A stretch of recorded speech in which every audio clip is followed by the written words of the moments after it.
akan ada kegiatan, tapi sumbernya itu selalu satu, yaitu pertama dia bilang roh, terus kemudian Tuhan menuju kepada Tuhan Yesus dan Allah menuju kepada Allah Bapa. Jadi karunia itu harusnya dipakai di dalam konteks itu pemberinya siapa, yang kemudian kita perlu mengerti maksudnya kenapa dia memberi kepada kita, dan kita pakai itu untuk Tuhan juga. Bagaimana sekarang kemudian kita mau mengerti tentang karunia kita? Karena banyak yang suka bertanya begitu gitu ya. Saya itu karunianya apa? Gitu. Kalau pernah sekolah di sekolah Kristen harusnya sih kayaknya udah dikasih kayak ada kuesioner atau apa ya, pertanyaan-pertanyaan. Biasanya terus disuruh isi gitu. Dan nanti itu bisa ketahuan sebenarnya itu karunianya apa aja. Tapi kalau yang belum pernah seperti itu, maka kalau menurut saya prinsipnya mengerti karunia yang pertama, prinsip yang penting sekali. Jangan ingin mirip dengan orang lain. Kadang kita melihat ada orang tertentu dengan karunia yang luar biasa, kita berharap, wah saya juga pengen seperti dia. Wah waktu nyanyi kayaknya bagus banget, waktu main musik bagus banget, terus kemudian langsung saya berusaha, jangan-jangan gitu ya, ketika kita berusaha mirip orang lain, kita habiskan waktu kita yang harusnya dipakai untuk bisa melihat banyak hal yang Tuhan berikan kepada kita, ternyata habis hanya untuk berusaha mirip dengan orang lain. Ingat baik-baik, Tuhan tidak cipta kita untuk mirip dengan orang lain. Kita ditebus oleh Kristus untuk mirip dengan Kristus, bukan dengan orang lain. Kita diberikan karunia berbeda dengan ada tanggung jawab dan tujuan yang berbeda. Maka yang paling gampang untuk mengetahui karunia kita, waktu kita nggak berusaha mirip dengan orang lain, kita coba. Ini coba kan ya, misalnya kita bisa main musik apa enggak, ya coba aja. Yang paling gampang itu yang recorder gitu ya, suling itu ya, ditiup. Keluar gak suaranya? Jangan yang saksofon ya, lebih susah tiupnya. Meskipun pencet-pencetannya agak mirip gitu. Misalnya coba aja musik gitu ya. Waktu dengar tangga nadanya kita bisa tahu gak? Yang mana C, yang mana E, yang mana G. Kan di sekolah diajarin ya. Do, re, mi, fa, sol, la, si, do gitu ya. Kan diajarin kan. Terus kalau kita pengen tahu kita punya karunia bernyanyi atau enggak, ya coba aja nyanyi gitu ya. Waktu kita mencoba, kita butuh orang lain. Kenapa komunitas itu penting? Nggak cukup kita sendiri, karena banyak orang itu PD-nya ketinggian. Dulu itu suka disiarin American Idol ya. Saya paling suka nonton, bukan lagi waktu lagi dia udah kepilih yang bagus-bagus. Oh enggak, waktu masih awal-awal masih apa namanya itu. Ya begitu, ngerti ya maksud saya. Masih pada daftar-daftar, terus kan suka diwawancarai. Wah banyak yang, I am the next American Idol. Begitu nyanyi, wah ampun-ampunan. Itu tikus pun pada kabur pasti. Kalau dengar, wah ada banyak yang kayak begitu loh. Itu kepedean gitu ya. Kenapa saya bilang kita perlu komunitas? Kita perlu ada orang yang bisa kasih feedback kepada kita dengan jujur. Tapi jangan tanya ke teman yang dekat dengan kita. Yang kayaknya friends forever gitu ya. Yang enggak enak mau ngomong. Justru minta feedback ke yang berani ngomong. Dan kalau bisa ngomongnya itu agak nyakitin. Karena kita harus terima realita kan ya. Itu kita bisa apa enggak.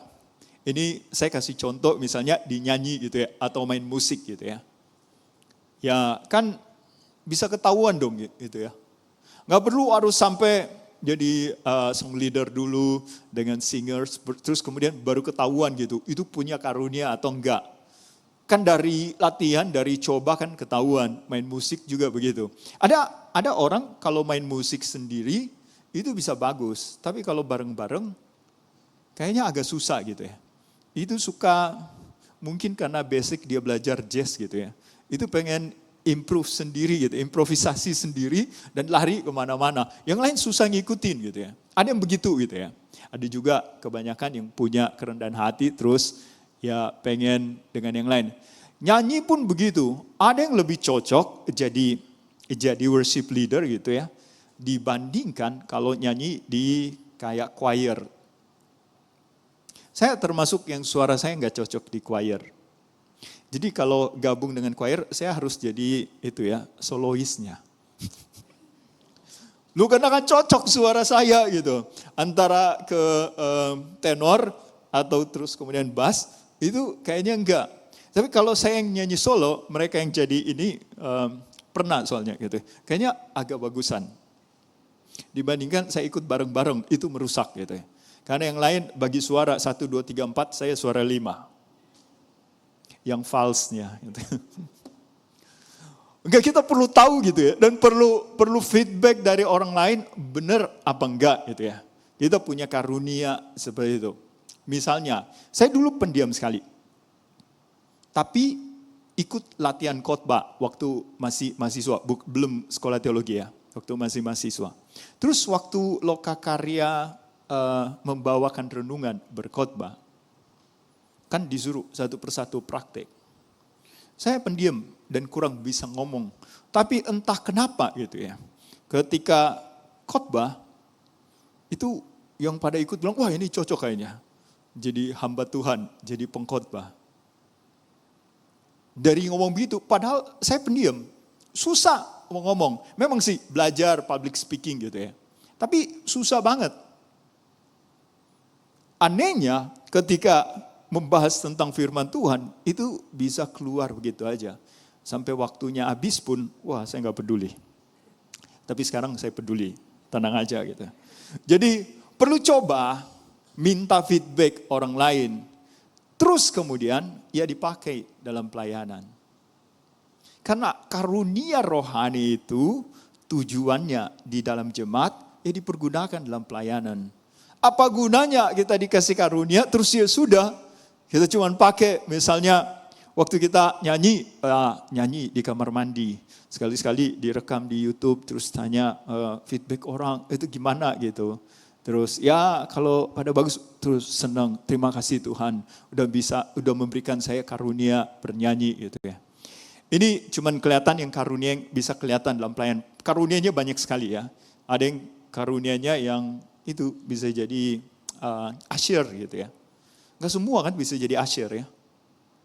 Gak semua loh yang bisa terus kemudian waktu orang datang terus kemudian bisa nyambut dengan baik. Waktu ketemu dia terus kita merasa wah kayaknya ini saya datang ke rumah. Welcome home gitu ya. Itu ya tulisannya di sini tadi. Enggak ya. Di awal ada ya. Itu kayaknya rasanya ada yang bahkan ya. Waktu dia menyambut langsung kita merasa, wah ini di surga apa di mana gitu. Tampangnya aja udah kayak malaikat gitu. Waktu keluar suaranya, wah Tuhan saya pengen balik ke sini lagi. Sekalipun khotbahnya saya nggak ngerti. Sekalipun tempatnya kurang enak. Tapi selama dia yang jadi asyir, saya pengen balik lagi. Itu namanya jatuh cinta kayaknya. Loh ada yang begitu, nggak pernah ketemu ya? Kalau belum, maka perlu pelatihan kayaknya. Biar terus kemudian melihat karunia-Nya. Ya, ini ya, kita perlu coba semuanya dan praktekkan dalam pelayanan. Dan perlu feedback. Yang jadi pengurus, yang jadi itu perlu kasih feedback dengan jujur. Menyakitkan, yang mencoba itu perlu belajar menerima. Karena kalau kritiknya menyakitkan, itu pasti dari Tuhan. Kalau yang cuma muji-muji kita, itu udah setan. Loh iya, pujian itu tidak membuat kita akan lebih baik. Karena kalau kita dipuji, wah kamu bagus. Wah kita langsung besar kepala. Waktu besar kepala, mungkin jalannya kan kebesaran kepalanya. Bisa jatuh gitu. Loh kita besar kepala biasanya puas kan ya. Dipuji udah puas gitu, wah kayaknya saya udah lumayan. Tapi coba kalau kemudian kita dikritik. Dikasih tahu kekurangannya di sini, ini kesalahannya di sini. Terus bagaimana untuk kemudian bisa improve jadi jauh lebih baik. Kan bagus. Itu butuh komunitas yang jujur, berani ngomong. Ada 3 tahap menurut saya ketika Tuhan memberikan karunia kepada kita yang harus kita pahami. Ini saya ambil dari perumpamaan tentang talenta di dalam Matius pasal yang ke-25 ayat 14 sampai 30. Yang pertama yang harus kita sadar baik-baik, karunia itu namanya juga karunia, itu anugerah. Sama seperti dalam perumpamaan tentang talenta, talenta sih duit ya. Itu Tuhan kasih anugerah dan setiap orang itu berbeda anugerahnya. Kita harus terima itu. Nggak bisa protes, Tuhan kenapa saya cuma dikasih sedikit? Enggak loh, kalau menurut perumpamaan tentang talenta itu enggak sedikit. Yang dikasih 1 talenta itu upah kerja, kalau di kurs ke sekarang itu kira-kira dia kerja 20 tahun dapat 1 talenta. Kalau kerjanya seminggu 5 hari, maka 1 talenta itu kerja 20 tahun. Maka baik banget kan Tuhan. Dikasih modal itu belum kerja, udah dikasih langsung 1 talenta. Itu upah 20 tahun dikasih. Maka saya percaya gitu ya, kita orang percaya dikasih karunia oleh Tuhan itu banyak sekali. Ada banyak sekali, enggak ada yang dikasih sedikit. Kalau kita lihatnya sedikit, mungkin tadi kita salah karena kita bandingkan dengan orang lain atau kita pengen mirip dengan orang lain dan kita berpikir begitu yang luar biasa. Padahal yang Tuhan berikan kepada kita itu juga luar biasa. Kalau kita kemudian bisa melihat, kita bisa mengembangkan. Sesudah dapat anugerah, kita punya tugas dan tanggung jawab, yaitu harus dikembangkan sampai maksimal. Dan semua sama, harus kembangkan sampai maksimal. Dan yang terakhir, yang paling sulit, sesudah dikembangkan sampai maksimal, itu harus dikembalikan kepada pemiliknya, kepada Tuhan. Itu sebabnya kenapa kita perlu pakai itu dalam pelayanan. Karena semuanya pemberian Tuhan bukan cuma demi untuk kita puas, kita dapat pujian, dan kita bangga, kita merasa, wah saya bisa perform, orang memuji saya, followernya banyak, dan kemudian wah saya dimuliakan, haleluya. Dan kita bersyukur pada Tuhan yang sudah memberikan semuanya. Oh bukan, kita harus kembalikan untuk Tuhan. Dan yang paling gampang, itu kita pakai di dalam pelayanan. Hati-hati dengan karunia, dan jangan terlalu kagum dengan orang yang punya karunia luar biasa. Kenapa? Karena orang tidak percaya pun Tuhan kasih karunia. Kok bisa begitu ya? Oh bisa. Di dalam Matius 7 ayat 21 sampai 23, itu kan Tuhan Yesus berbicara kepada orang-orang yang merasa mereka sudah melayani dengan karunia-Nya yang luar biasa. Mereka sudah bernubuat, mereka bisa usir setan, mereka bisa mengadakan banyak mujizat. Semuanya pakai nama Tuhan Yesus. Luar biasa kan ya? Di sini ada yang bisa usir setan gak? Di sini. Gak ada, belum pernah coba. Serem loh. Lihat ya, yang tidak percaya aja bisa loh. Masa yang udah percaya gak bisa? Saya dulu masih kuliah sekolah teologi, terus pergi ke penjara Nusa Kambangan. Terus ada satu orang bilang gini, saya punya ini kemampuan berubah jadi harimau. Terus dia minta didoain gitu ya, untuk keluarkan roh harimau itu.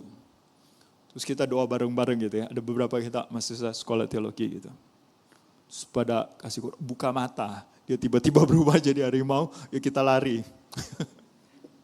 Enggak, dia enggak berubah. Itu cuma omongannya dia doang kayaknya. Enggak tahu gitu ya, benar. Tapi itu loh, deg-degan loh. Saya pikir-pikir, ini Tuhan kalau dia berubah, apa yang harus dilakukan? Jangan-jangan dia berubah, harimau dia udah tua ya. Tapi harimau kecil gitu ya. Kan gampang, harimau kecil tendang-tendangin aja. Keluar lu, keluar.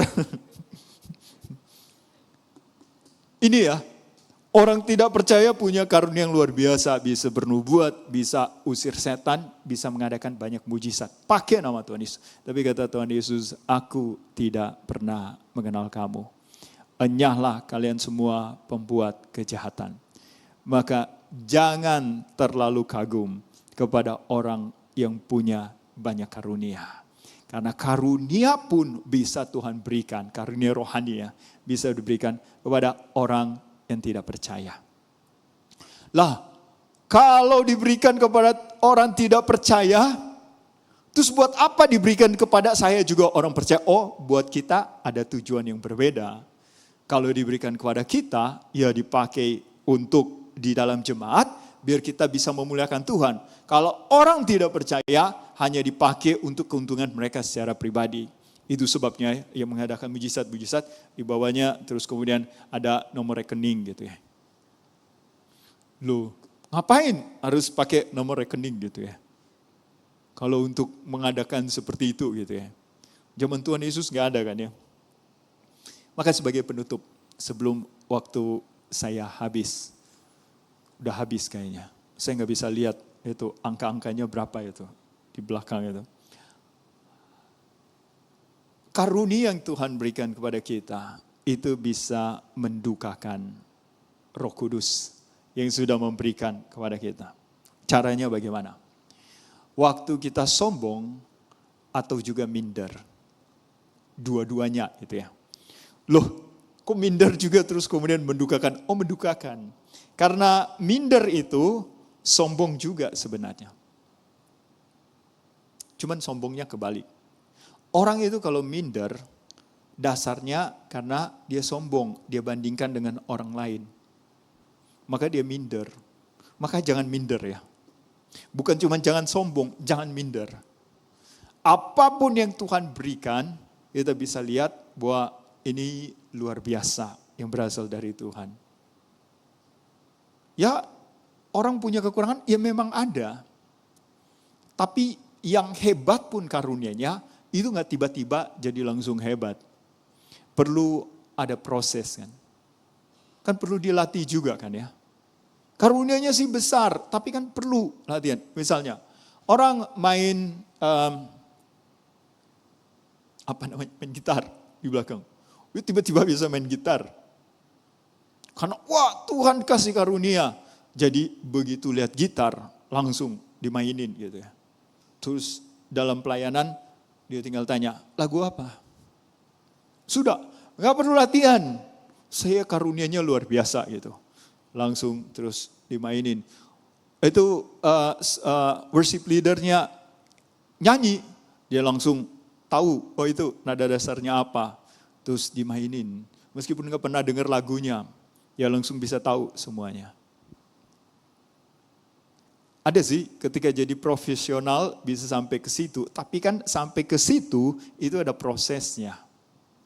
Bukan tiba-tiba. Maka ya itu, hati-hati. Ketika kita kelihatan sepertinya kecil, kurang, karena kita bandingkan dengan orang lain, kita minder. Jangan minder dulu. Jangan-jangan di dalam proses yang ada, itu bisa nanti jadi kelihatan yang jauh lebih luar biasa.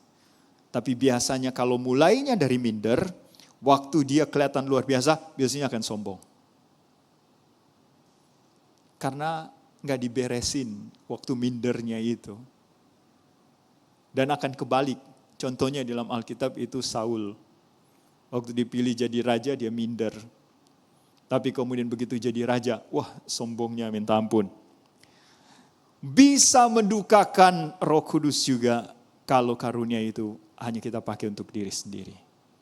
Karena tadi ya, tujuan karunia itu untuk membangun jemaat di dalam pelayanan dan untuk memuliakan Tuhan. Nah, bagaimana kemudian kita bisa memuliakan Tuhan dengan karunia yang Tuhan berikan kepada kita? Ya kita belajar mengembangkannya. Mari kita coba berbagai macam kesempatan yang ada. Karunia yang pakai di dalam jemaat. Ya coba aja. Terus kemudian minta orang lain kemudian menolong kita gitu ya. Untuk kasih tahu saya cocok apa enggak. Coba aja kayak ini ya, trial and error gitu ya. Banyakan errornya ya gak apa-apa juga. Nama juga kita perlu coba gitu ya. Saya mencoba seperti itu gitu ya. Saya coba banyak alat musik. Gak pernah belajar secara serius, tapi saya coba gitu ya. Misalnya saya pernah lihat saksofon teman saya punya, terus saya tiup saksofon, bunyi ya. Saya tanya ke dia, ini apa mainnya gimana gitu. Dia bilang, itu kayak recorder gitu ya. Oh oke, sini saya coba. Karena saya bisa main suling gitu ya. Suling recorder gitu. Bukan flute ya, yang recorder gitu. Terus saya main lagunya Kenny G. Yang Forever Young. Ada yang tahu gak lagunya? Itu jadul banget soalnya. Bunyi loh. Kalau didengar dari jauh, kayaknya bagus gitu. Kalau dari dekat, wah itu bahaya. Sama seperti saya main piano waktu pulang ke rumah dulu. Saya main ya. Terus ada tetangga nanya, siapa yang main piano? Bagus ya. Ya karena dia dari jauh gitu ya. Dengar. Coba kalau dia dekat, dia baru tahu gitu. Soalnya saya nggak belajar piano, belajar sendiri. Saya main sendiri, saya nyanyi sendiri. Wah, saya dimuliakan. Kan ada yang muji gitu ya. Harusnya bukan begitu gitu ya. Ya kita perlu coba gitu ya. Dan kita perlu dapat feedback. Tapi kemudian ini, waktu kita mencoba mengembangkan, ia pakai di dalam pelayanan. Maka ya, harusnya gitu ya, yang bisa terlibat di dalam semua pelayanan ini, itu semua jemaat yang ada. Karena di dalam gereja yang benar, dalam komunitas yang benar, ini bukan stadion sepak bola. Yang main bola saya, ini penontonnya. Plus itu tadi ya, worship leadernya, singers, pemusik, ini yang pemainnya, yang lain penonton. Oh bukan. Di dalam komunitas, di dalam gereja, semua itu pelayan. Waktu datang, hati kita udah bersiap. Hari ini saya akan melayani apa? Nggak ada sih di dalam tugas, tapi kan ada orang-orang yang karunianya itu bisa mendoakan orang lain, memperhatikan orang lain. Itu kan masuk dalam karunia juga kan ya. Maka waktu datang, tapi yang diperhatikan bukan cuma yang cakep-cakep ya. Justru yang harus diperhatikan yang jelek. Karena yang jelek perlu berubah kan. Kalau yang cakep nggak perlu kan ya. Maka perhatiin, dia kayaknya kelihatan jelek. Saya harus perhatiin, saya doain. Mudah-mudahan suatu hari berubah jadi cakep. Siapa tahu dia dikutuk. Terus kemudian kodok bisa jadi pangeran. Itu terpengaruh Beauty and the Beast. Bukan kodok ya, Beauty and the Beast. Beastnya itu bukan kodok. Ya itu ya. Dan bagaimana kemudian dengan karunia yang Tuhan berikan kepada kita, itu kita bisa bawa orang memuji Tuhan. Bukan ajak orang, ayo kita memuji Tuhan. Bukan. Tapi dengan karunia yang kita pakai, orang bukan memuji kita. Tapi orang bisa melihat, wah itu ada Tuhan dalam kemuliaannya hadir. Dia kelihatan biasa-biasa. Potongannya kayaknya begitu. Jahitannya juga kurang rapi gitu ya. Tapi ya, ada kuasa yang bekerja di dalam semuanya itu. Dan orang bisa memuliakan Tuhan. Bisa memuji Tuhan. Panggilan kita sebagai murid dan pelayan Tuhan itu bisa membuat orang memuji Tuhan dengan apa yang kita lakukan. Dan salah satu yang Tuhan berikan kepada kita itu karunia. Waktu kita cuman pakai karunia itu dan terus kemudian orang bilang, wah kamu hebat banget ya, kamu bagus banget ya mainnya, wah kamu luar biasa. Terus kita terima, terima kasih. Gue gitu loh. Gak ada yang memang sama seperti gue. Tuhan sayang banget sama gue. Makanya ya beginilah. Lu mau gak kayak gue? Itu error gitu. Yang benar tuh ya. Kalaupun orang memuji kita, kita harus bilang praise the Lord. Karena ini anugerah dari Tuhan. Dan kita terus kemudian ajarin orang bagaimana pakai juga karunia-Nya untuk memuji Tuhan. Biarlah anugerah Tuhan yang diberikan kepada kita berlimpah ke setiap pribadi kita. Kita bisa melihatnya. Kita belajar mengembangkannya. Kita pakai dalam pelayanan, dalam komunitas yang ada. Khususnya di sini ya, di MYC ini. Banyak sekali kesempatan. Itu pengurus-pengurus harusnya gak perlu minta-minta. Ayo dong pelayanan. Oh enggak. Kita yang masing-masing pengen tahu. Saya boleh gak ikut latihan dulu? Pengen lihat. Dengan kemampuan saya bisa enggak? apakah betul ini karunia dari Tuhan bisa pakai di sini? Atau kalau yang nggak punya kemampuan bernyanyi, bermain musik, kan ada yang lain kan ya. Bisa jadi usher, atau terus kemudian kalau nggak ada tugas ya datang dengan hati yang betul-betul saya ingin memperhatikan orang lain. Atau saya suka sekali mendoakan. Soalnya lutut saya kapalan. Kan cocok kan ya, kalau yang kapalan lututnya itu bisa doa gitu ya, berjam-jam. Wah, itu salah satu karunia loh, nggak semua orang lututnya kapalan loh. Ada yang itu pesawat, kereta api, kalau itu kapalan. Gitu. Lebih gede mana ya, lebih panjang kereta api ya. Ya biarlah anugerah Tuhan itu ya, betul-betul kita bisa pakai. Dan ini ya, waktu kita datang sini, kita bisa melihat Tuhan bekerja melalui kita semua. Tuhan pakai kita semua menjadi pelayan-pelayannya. Dengan karunia yang diberikan kepada kita, itu betul-betul berkembang. Dan untuk kemuliaan Tuhan, mari kita berdoa.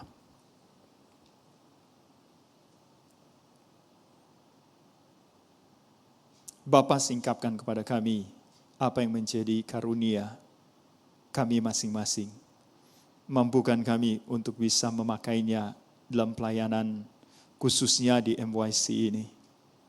Dan biarlah melalui apa yang kami lakukan, ada banyak sekali orang yang bisa memuji, meninggikan Engkau Tuhan kami yang begitu luar biasa. Dengar doa kami. Hanya dalam nama Tuhan Yesus kami berdoa. Amin.